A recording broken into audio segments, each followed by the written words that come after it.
అందరికీ నమస్కారం అండి. నా శిష్యురాలు గత 10 సంవత్సరాల క్రితం నాకు పరిచయం. అయితే ఇక్కడ చిన్ననాటి నుండి కూడా అమ్మాయికి సాంగ్స్ అంటే చాలా ఇష్టము.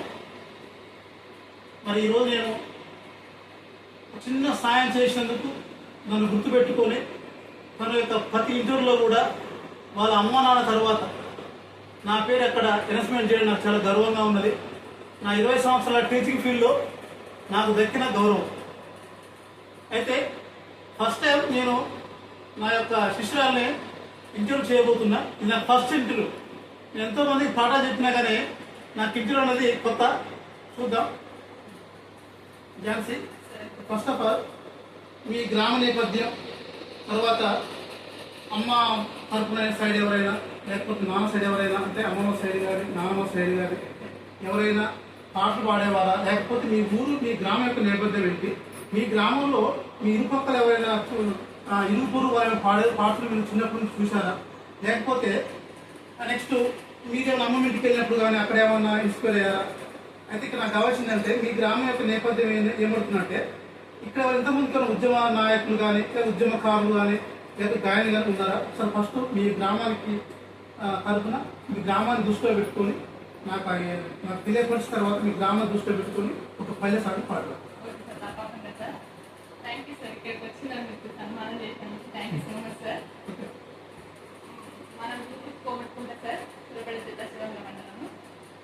అంటే మమ్మీ వల్ల తాతయ్య పాడేదన్నమాట సాంగ్స్. తను స్వతంత్ర సమరయోధుడు అనమాట. తను బాగా పాటలు పాడేది. అమ్మమ్మ వాళ్ళు కూడా ఇదే సార్ మనదే. తాత వల్ల నాన్న అనమాట పాడేది. ఆ తాత రోజు ఊకే పాటలే పాడుతుండే అనమాట. ఆ తాత పాటలు వినుకుంటూ నీ కూడా చిన్నప్పటి నుంచి పాటలు పాడేది అనమాట సార్. చిన్నప్పటి నుంచి పాడుతూ ఇప్పుడు వచ్చింది సార్ నాకు ఈ గౌరవం. మీ ఊరు దృష్టిలో పెట్టుకొని పల్లె సాగు. ముచ్చటైన మన ఊరి కథ ఒకటింటారా, అచ్చమైన పచ్చ పల్లె తీరునే కంటారా. ముచ్చటైన మన ఊరి కథ ఒకటింటారా, అచ్చమైన పచ్చ పల్లె తీరునే కంటారా. నెక్స్ట్ ఇంకోటి, ఈ గ్రామం తర్వాత నెక్స్ట్ నీకు దైవంతో సమానంలో అమ్మ నాన్న. ఈ అమ్మ నాన్న కూడా ఒక డెడికేట్ చేస్తూ వాళ్ళు నీకు జన్మించడమే కాకుండా నీకు సపోర్ట్ చేశారు కాబట్టి వాళ్ళ దృష్టిలో పెట్టి ఒక అమ్మ నాన్న మీద ఒక సాంగ్. ఇది యావత్ ప్రపంచంలో అందరికీ కూడా తల్లిదండ్రులు గుర్తించే విధంగా.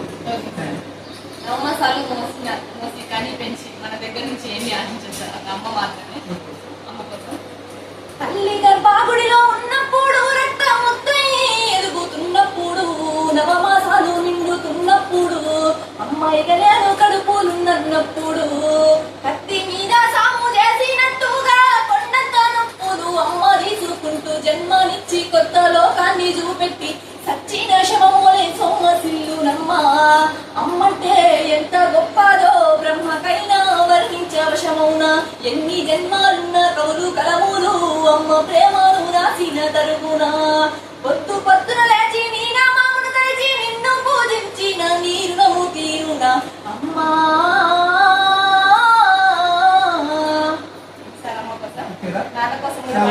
చాలా గొప్ప తెలుసు, నువ్వు నాన్న కూతురు తెలుసు. నాన్న గురించి సాగు. నాన్న నాన్న నాన్న నీ మనసెంత మంచిదో నాన్న. నాన్న నాన్న నాన్న నీ ప్రేమ ఎంత గొప్పదో నాన్న.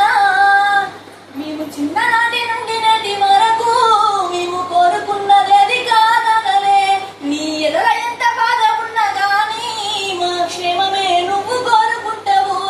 నీ త్యాగం ఎంత పొగిడినా కొంచెమేనయా. నీ త్యాగం ఎంత పొగిడినా కొంచెమేనయా. మా త్యాగశీలి నాన్న నీకు వందనాలయ్యా. నాన్న నాన్న నాన్న నీ మనసెంత మంచిదో నాన్న. నాన్న నాన్న నాన్న నీ ప్రేమ ఎంత గొప్పదో నాన్న. నాన్న గురించి బాగా వాడికి నాన్న గురించి కొన్ని విషయాలు చెప్తాను. ఆలోచే చెప్పొచ్చుగా. చెప్పండి సార్. మీరు 3 ఆడపిల్లలు, ఒక తమ్ముడు. మీకోసం ఎంత కష్టపడ్డాడో మీ నాన్నగారిని చూసి మేము అప్పట్లో మేము కూడా ఆశ్చర్యపడేవాళ్ళం. నేను నా ఫ్రెండ్ శ్రీనివాస్ రెడ్డి సార్, నేను ఉపేంద్ర సార్, మేము 6 ఏళ్ళు క్లాస్ చెప్పి ఇంటికి వెళ్ళి అలసిపోయేవాడు. కానీ మీ డాడీ ఏం చేసేవాడు సార్, స్కూల్ బస్సు నడిపేవాడు. మళ్ళీ స్కూల్ అక్కడ స్కూల్లో పెట్టి ఇంటికి వచ్చి వ్యవసాయం చేసేవాడు, మోటార్లు మెకానిక్ చేసేవాడు, నెక్స్ట్ కేబుల్ టీవీ కూడా వర్క్ చేసేవాడు. మళ్ళీ ఒక 1 అవర్ ముందు వచ్చి ఆ బస్సు టైర్లో గాలి ఉందా ఆ బస్సు చెక్ చేసుకొని మాట్లాడి మన మొత్తం హ్యాపీగా మాట్లాడుతూ మేము హ్యాపీ చెప్తుంటే ఏమంటాడంటే, సార్ మేము ఎంత చేసినా మీ గౌరవం వేరే కదా సార్ అని అనేవాడు. ఓకేనా, చాలా కష్టపడ్డాడు. మన అమ్మగారు ఏడుస్తుంటే నాకు బాగా అనిపించింది. మరి నాన్నగారి యొక్క వ్యవసాయం కష్టపడుతుంటే మీరు సరే మీకు ఒక కన్న కూతురులాగా నాన్నకు సాయం చేస్తున్నారు. చాలా హ్యాపీగా. మీ నాన్న గ్రేట్, అందరికి ఆదర్శం. మీ నాన్నే కాదు, మీ నాన్నమ్మ కూడా గ్రేట్. డాడీని అన్నందుకు మీ ఇల్లు ఒక ఆదర్శం. ఎందుకంటే ప్రతి ఒక్కరు కూడా ఏదో ఒక వర్క్ చేస్తారు. నాన్నమ్మ కూడా వర్క్ చేస్తుంది. సరే తర్వాత పర్సనల్ చెప్తాను. ఎందుకంటే నేను ఒకసారి మార్కెట్లో కలిసినప్పుడు సిద్ధార్థ స్కూల్లో ఒక టాపిక్ వస్తే మా జాన్ తెలుసా సార్ అన్నది, కూరగాయలు అంటే ఎవరు కూడా బెస్ట్ తీసుకున్నారు, ఏదో ఒక వర్క్ చేస్తున్నారు. Thank you. ఓకే, నెక్స్ట్ ఏ స్వార్థం లేని వాళ్ళు ఇద్దరే కలిసి, ఒకరి గురువులు, నెక్స్ట్ ఫస్ట్ తల్లిదండ్రుల తర్వాత గురువు. వాళ్ళు ఏం ఆశించరు. అయితే ఈ గురువుకి ఈ తల్లిదండ్రుల మధ్యలో ఒక దైవం ఉంటుంది. నీకు ఇష్టమైన దేవుడు శివుడు, నాకు తెలుసు.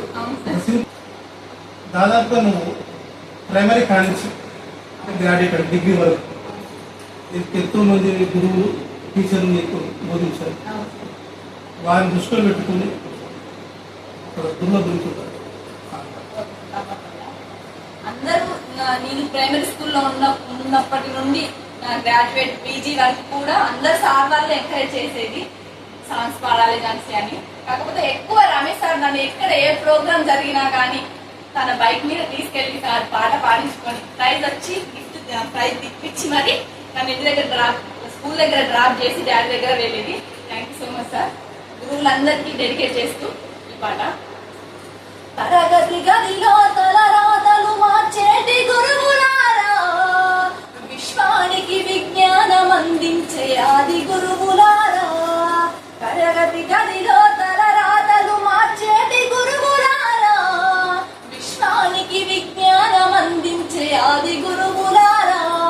రాజు పేద భేదము చూపని ఉపాధ్యాయులారా, ఎంత చెప్పినా తరగని మా త్యాగదనులారా. తరగతి గదిలో తలరాతలు మార్చేటి గురువులారా, విశ్వానికి విజ్ఞానం అందించే ఆది గురువులారా. Thank you. నెక్స్ట్ నీకు ఇష్టమైన వృత్తి అంటే నువ్వు చదువుతో పాటు వ్యవసాయం చాలా చక్కగా చేస్తున్నావు. అంటే ఇక్కడ మరి నువ్వే వ్యవసాయం అంటే నేను చెప్పాను ఎంతమంది నాన్న మీరు నలుగురు కాబట్టి 4 పనులు చేశారు. ఓకేనా, మరి నువ్వు 4 5 పనులు చేస్తున్నావు. ట్రాక్టర్ పోతున్నావు, నెక్స్ట్ పంపుతోటి మెడిసిన్ అది స్ప్రెడ్ చేస్తున్నావు, తర్వాత నాట్లు వేస్తున్నావు, ఒకవైపు చదువుకుంటున్నావు, మరోవైపు సాంగ్స్ పాడుతున్నావు. మరి నీకేమైతే పరిస్థితి? అందుకోసమే ఇవన్నీ చేస్తూనే నీ ఆరోగ్యం చూసుకోవాలి, ఒక స్థాయికి రావాలి. ఓకేనా, థ్యాంక్ యూ. వ్యవసాయం రైతు గురించి రైతన్నలందరికీ అంకితం చేస్తూ ఒక రైతుగా నేను పాడే పాట. కష్టమంటే తెలిసి నోడురా నీరు పేదరా రైతన్నరా, కష్టమంటే తెలిసి నోడురా నీరు పేదరా రైతన్నరా. ఎండనక వాననక చలియనక నేల మట్టిని నమ్మిండు, రేయనక పగలనక రాత్రనక కష్టజీవిగా నిలిచిండు. ఎన్ని బాధాలున్నా కన్నీళ్ళెన్నొచ్చినా కలిమరిసిండు, మన ఆకలి తీర్చిన అమ్మ ప్రేమరా అన్నరా రైతన్నరా. మన ఆకలి తీర్చిన అమ్మ ప్రేమరా అన్నరా రైతన్నరా. Thank you. నెక్స్ట్ మన గ్రామంలో కానీ మన రాష్ట్రంలో కానీ చిన్న చిన్న గొడవ జరుగుతుంటే కలిసిపోతుంటారు, ఇన్ని జరుగుతుంటారు. మనం ఇంత హ్యాపీగా ఉన్నామంటే కారణం మన దేశం చుట్టూ ఉన్న బార్డర్ చుట్టూ ఉన్న జవాన్ గొప్ప, రైతు తర్వాత నెక్స్ట్ జవాన్ గొప్ప అని అంటుంటారు ప్రజలు. ఇక జవాన్ కబడి వరకు ఇప్పుడైతే హ్యాపీగా ఉంటుంది, అతను పాడగలుగుతుంది, కృషి చేయగలుగుతుంది. అందుకోసమే ఆ జవాన్ దృష్టిలో పెట్టి కూడా సాగు. దేశ రక్షణే ధ్యేయంగా భావించి బార్డర్ల కాపోక సేవ బతుకంతా మాకై దారా పోసావా. కన్న తల్లి కట్టుకున్న లీనదిరి కష్టాలను సేవ కన్నోళ్ళ దుఃఖాన్ని దాసి నడిసావా. మరువాలే మాయా మంచు కొండలను పడ్డ తిప్పాలను చూడాలే మాయా ఎన్నడు నీ కంట జారిన కన్నీళ్లను. సలాము సైనిక నువ్వు సాగిపో సమరాన భారత రక్షక. సలాము సైనిక నువ్వు సాగిపో సమరాన భారత రక్షక. సలాము సైనిక. లేకపోతే తోడబుట్టుల మీద తోడబుట్టులు స్నేహితులు సమానం. అక్కన పిలుపుల అమ్మ ఉందిరా, అక్క తోడబుట్టలేని జన్మ దండగేనురా. అక్కన పిలుపుల అమ్మ ఉందిరా, అక్క తోడబుట్టలేని జన్మ దండగేనురా. నువ్వు చిన్ననాటి జ్ఞాపకాలు తట్టి లేపరా, అక్క చూపినట్టి ప్రేమ నువ్వు గుర్తు చేయరా. అక్కన పిలుపుల అమ్మ ఉందిరా, అక్క తోడబుట్టలేని జన్మ దండగేనురా. నువ్వు చెల్లెలైన తమ్ముడైన తేడా చూపదు, ఆడపిల్లవాని అమ్మ ఓలె దిగులు చెందదు.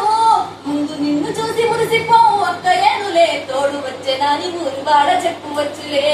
అక్క అనే పిలుపులోన అమ్మ ఉందిరా, అక్క తోడ పుట్టలేని జన్మ దండగేనురా. నేను ఈ ఖమ్మం గురించి మాట్లాడుకుంటున్నా.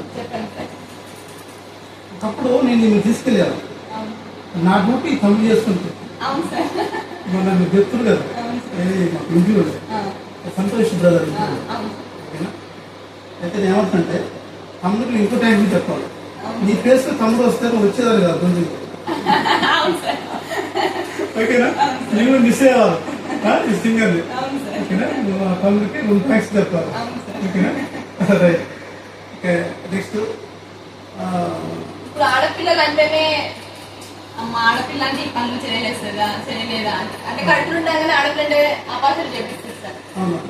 మన ఇంటర్వ్యూ కాదు కూడా చిన్న ఇంటర్వ్యూ అనుకుంటున్నా. ఆడపిల్లలు అంటే దేనితో తక్కువ కాదు కదా సార్. మగపిల్లలు చేసే పనులన్నీ ఆడపిల్లలు చేసి ఇంకా దేంతో తక్కువ సార్. దర్శనమే మా ఝాన్సీ. అవును సార్, అవును సార్. దేంతో తక్కువ సార్. ఆడపిల్లకు మగపిల్లగానికి తేడా ఏంది సరే సార్. కాకపోతే మన భారతదేశం ఏంటంటే ఎక్కువ మోటి నుంచి కూడా పురుషులకు ఎక్కువ ఇంపార్టెంట్ ఇవ్వడం వల్ల పురుషులు బయటకు వెళ్ళి సంపాదించుకురావాలి, ఆడవాళ్ళు ఏమైనా ఇంటికి వచ్చే వాళ్ళు గౌరవించాలి, వారికి కావాల్సిన సేవలు చేయాలని ఏర్పడింది నాటుకుపోయింది. కానీ ఇప్పుడు లేదు, చాలా వరకు చాలా మార్పు జరుగుతుంది, మార్పు జరుగుతూనే ఉంది, ఓకేనా. ఆడపిల్ల బ్రతుకు అరిటాకు చెందము అయ్యో దేవుడా, నువ్వే రాసినవా లోకమే చేసిందా చెప్పు బ్రహ్మదేవుడా. ఆడపిల్ల బ్రతుకు అరిటాకు చెందము అయ్యో దేవుడా, నువ్వే రాసినవా లోకమే చేసిందా చెప్పు బ్రహ్మదేవుడా. కడుపులో పిండము కదిలాడుతుండగా గడియలో అమ్మ ఆనందపడుతాది.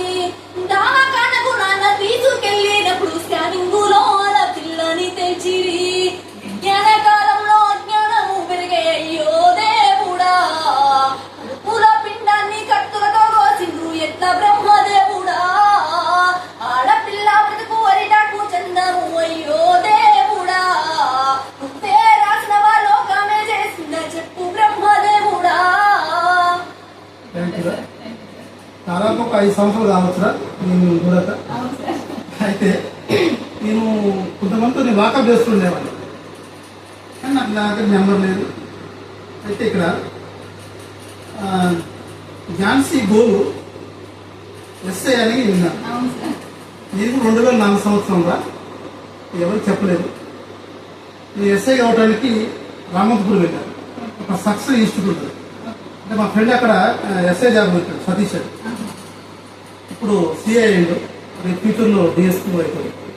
నెక్స్ట్ స్కూల్ ఏజ్లో కూడా ఒక ఫ్రెండ్ ఉంటాడు సెగ్గి నాగరాజ్ అని, అతడు ఎస్ఐ అయ్యండి, ఇప్పుడు సిఐ అయ్యింది, ఫ్యూచర్ డిఎస్పీ అవ్వాలి.